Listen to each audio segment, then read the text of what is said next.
नमस्कार मंडळी, मी सच्चा. आज सकाळी उठलो आणि ड्युटीवर जायची तयारी करत होतो आणि करिश्मा किचनमध्ये गरम गरम पोळ्या करत होती. बाजूला पत्ताकोबीची भाजी गॅसवर शिजत होती.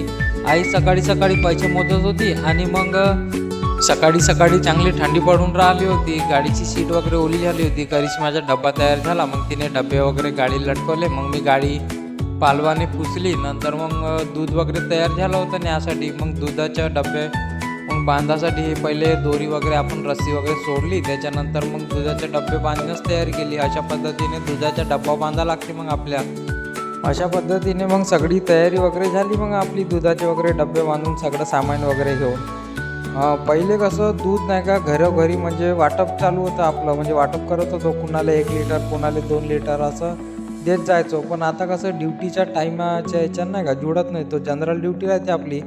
त्याच्याकरताही मग दूध डेअरीवर देतो. डेअरीवर ते भाऊ मग आपल्या पद्धतीने विकते. दही दूध तूप लोणी जे पाहिजे ते तयार करून. अग्रेसन भावांच्या मागं भाऊचं घर आहे दूध डेअरीवाल्या. तिथं मग घरी वगैरे दूध द्यावं लागते भाऊच्या. आणि मग तिथं आता काय ठेवलं का मग चालला अशा पद्धतीनं. असा ठेवला का मग चालला आता. ते भाऊ मग मोजून वगैरे ठेवते मग आपल्या पद्धतीने. मग हे इथं संत्रा मार्केट जवळ मग गर्दी राहते चांगली. मग हा झोल बाबूलाल ना बाबूलालचा डबेवाला.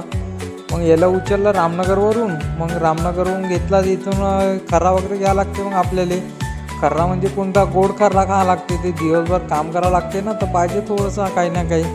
मग आपला रस्त्याने ज्यासाठी पुन्हा निघालो इकडं. सकाळ सकाळी बापरे बहुत थंडी चांगली पडून राहिली आजकाल.